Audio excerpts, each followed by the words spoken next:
Okay, welcome to the Red Carpet Show, the 2025 IHSBCA Hall of Fame class. We're here at the Sheridan at the Crossing, Indianapolis.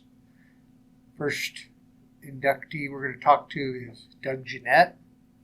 Doug Jennett coached at Benton Central from the day the school opened in 1968. He served as head coach from 71 to 85 and won 304 games. He won an average of 20 games a year, and his team won 9 sectionals, 3 regionals in 15 years. As a coach of the Bison, they were in the semi-state 3 times in the semi-state in the one-class era, and his teams lost to eventual state champion LaPorte in 1973 and eventual winner Ben Davis in 1981, and eventual state winner Kokomo in 85, so 3 times state runner-up. And then he had a lot of success at Milligan in Tennessee. And so he had a long coaching career. Coached 27 years, I believe, in Milligan. Won over 300 games there as well. Growing up and coaching in a tight community around Oxford, Indiana, and around there, what was that like? What was baseball? Baseball in Benton County and Oxford was really good. There were 11 small towns, and I was fortunate. My coach was Dick Atha, a former NBA player from Indiana State University, and Dick, I thought, was a better baseball coach than basketball. He was good in both. He's like my father, and that's all we did. We played baseball every day, and all of our little buddies went out and play. It was great. And then when they formed the big school, and I went off to college and came back and had a chance to coach there, what a life. Did you know coaching was going to be the way you headed? I didn't until my junior year in high school. And Mr. Atha told me that he wanted me to help him with some summer baseball. We formed the Oxford Bill Jennett Little League. My brother was killed in Vietnam, so they named the league after him. And that's when I knew I had the bug, yes. And I really wanted to do it. I think you've been retired a little bit. Do you miss it now? I miss my players. I miss the camaraderie and the coaching part of it. I don't miss at Milligan, for instance, you had no assistants. I'm doing all the recruiting. I'm missing my kids' games and stuff. I don't miss that part. I miss the high school most. I was talking to a coach today. We were here at the state clinic, and they were talking about how the parents assume that the other team is the hated enemy and you cannot stand another guy. And it turns out that may be one of your friends and you're doing business with them and all these other things. I don't know if that's the way it is now. Yeah. I don't know if that was the way it was when you were coaching. Yeah, I'll tell you, one of the Hall of Famers here is Jake Burton. Jake was at McCutcheon, and we butted heads. We had just a tremendous rivalry, but we were friends. And then as I've retired and come back to Indiana, Jake and his wife, we travel every summer together, and we've become even closer, and I volunteered and helped him coach at Twin Lakes High School. So, yes, it's right. And I knew every coach. I thought that this may not go good, but I thought the basketball coaches had more of a rival than we did. We got along. Our baseball coaches got along good.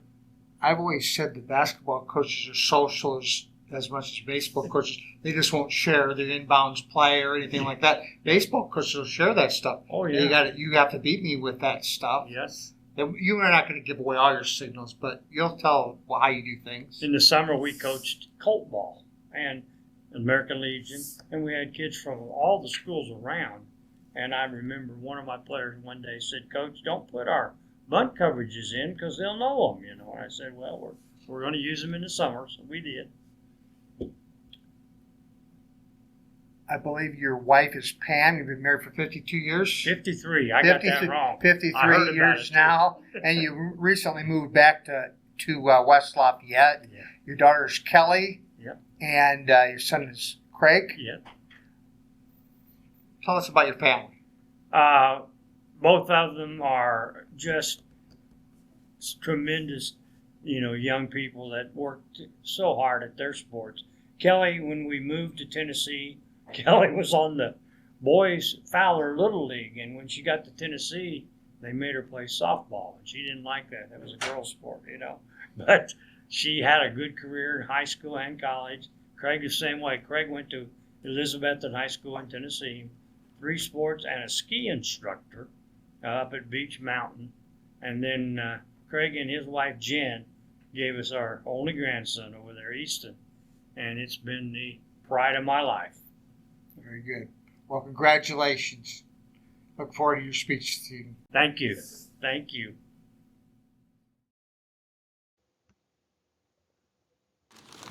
First, I'd like to congratulate my fellow inductees on this great honor.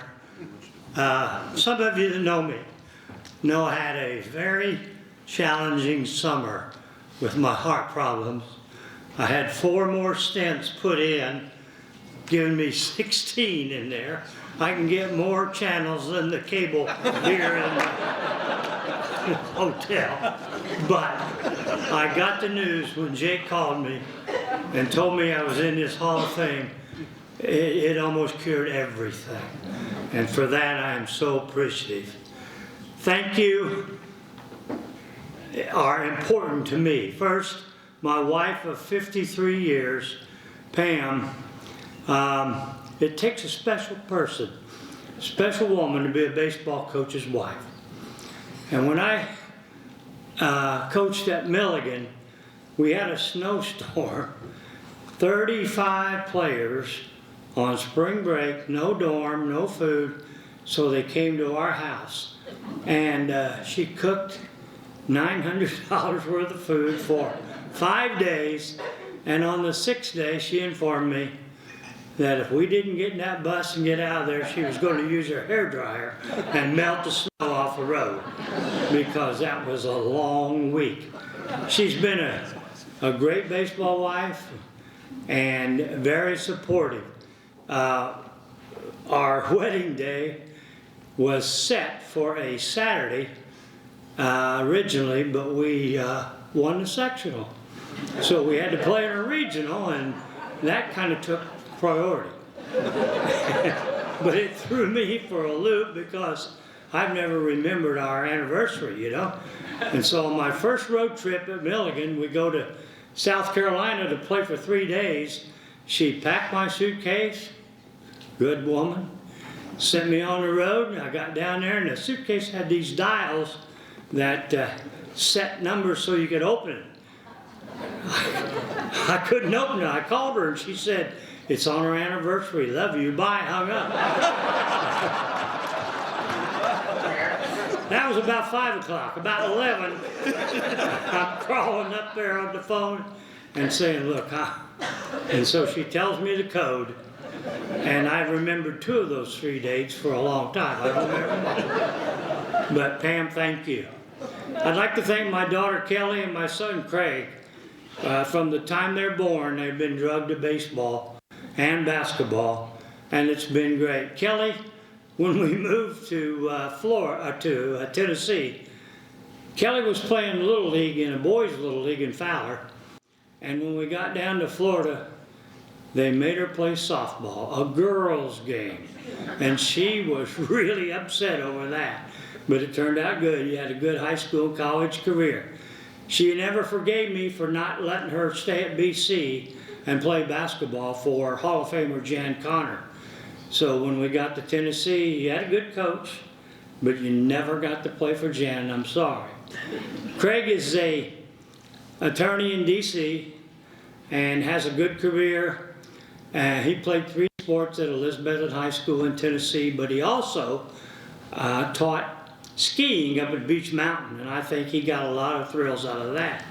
But Craig is now a Little League coach in McLean, Virginia, and I've been there watching him, and I'm so proud of the Little League coach he is, because he teaches the fundamentals and the drills and the things these Little Leaguers need to come up.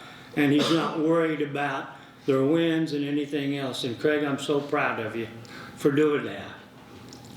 I'd also like to thank somebody else, his wife Jennifer, who is the best daughter-in-law I could ever have. Jennifer's just been a great mother for Easton, our grandson, except Jennifer is an Alabama girl. And every time I have to talk about my Boilermakers or the Tennessee Vols, Easton says 2 words to me: Roll Tide. I can't handle that. I also thank Easton, being our only grandson. He's a catcher in the McLean Little League. He's 10 years old. And I'll tell you one thing, even if he doesn't have a great game, he never quits hustling, and that means a lot to me. So, love you, Easton. I'd also like to thank some other people here with us. Doug and Diane met us. Doug grew up with me at Oxford High School, huge town. I think it's the home of Dan Patch and Doug and Doug. But Doug has been at almost every event that Benton Central ever had when I was there. They ran the concession stand all the time, and Doug's just been my dearest friend. Thank you for being here, Doug and Diane. I'd also like to thank a very special couple, very special, Jake Burton and Brenda Burton. Jake and I were fierce competitors. He was at McCutcheon, I was at BC, same conference. Jake coached my cousins, I coached Brenda's cousins, but we might have been, at those times, we might have had some competitive spirits that maybe we didn't get along. In fact, some of my players show up here tonight, and former players, and said to me, "Did you go on a vacation with Jake Burton?" 2. We've had a ball. And I retired to Monticello after I left Florida, and Jake asked me to help with him, and I really, really saw why he's won 900 and some games. It's no accident. Jake nominated me. Some of you got emails and stuff from Jake. Jake carried the ball for this. Thank you, Jacob. Thank you, Brenda. I also would like to thank Dave and Julie Nicholson. Dave's in the Basketball Hall of Fame, but he was our Benton Central basketball coach for 5 years, and I was his assistant. And I think those were the first 5 years I ever coached. And Dave, I learned so much from you how to handle kids, so thank you. Also here, my former assistant coach at BC, my first one, Mark Masariu. Mark, thank you for coming. And then a special guy from Huntington North High School, played for Don Sherman, Mike Hollowell. Mike was my first assistant at Milligan. No job, no pay. His wife got a job, he came down, he helped me. And the first year, we were 9-36. I almost thought I was gonna die. And I didn't get the job till late. Mike, we just put Mike on the road, brought us in 15 Hoosier players. And from you guys that sent them to me, thank you. And then we got to local Tennessee players, and Mike helped me single-handedly. We went 44-10 the next year. Michael, thank you. Drove all the way from Greenville, Tennessee for this. I'd also like to thank this table of former Benton Central players. You are the guys that made this possible. Thank you guys for being here. You know, for a small rural school in a one-class system, we went a long way. And a lot of you have a lot of memories, and I've never forgot some of these. You know, we got to some semi-states, and we're playing in South Bend. We're playing some of the bigger schools, and we're one of the smaller schools left. And that's a tribute to the Benton County and the Benton Central athletes. Thank you guys for being here tonight. I love baseball more than anything except my family, but I've lived baseball all my life. And I want to tell you, it's the greatest game I know. Baseball is the only sport mentioned in the Bible. And that is, if you take your Bible, open up the Old Testament, the very first words are, "In the beginning." Some of you get that later, but My first week at Milligan, I got a call from a lady from East Tennessee and said her son wanted to play for me.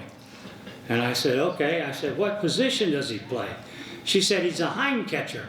I had never heard that word, a hind catcher. So I said to her, what is a hind catcher? And she said, he sits hind the batter and he catches the pitcher's pitches. Okay, all right. And then she said, he'll have to be an undergraduate. And I said, we don't have a graduate school, so everybody's an undergraduate. She said, no, you don't understand.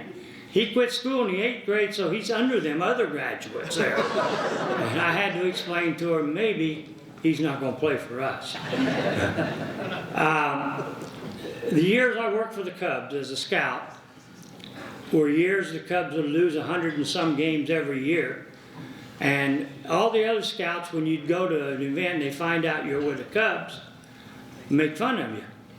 They tell one particular story of, I went to Kankakee, Illinois, and the guy said, are you with the Cubs? And I said, yes. And he said, let me tell you about your scouts, what they do. He said, there's a kid over here pitches over 100 miles an hour. He pitched 7 innings, struck out all 21 batters, and not only one batter the whole day even hit a foul ball. And the Cubs signed the kid who hit the foul ball.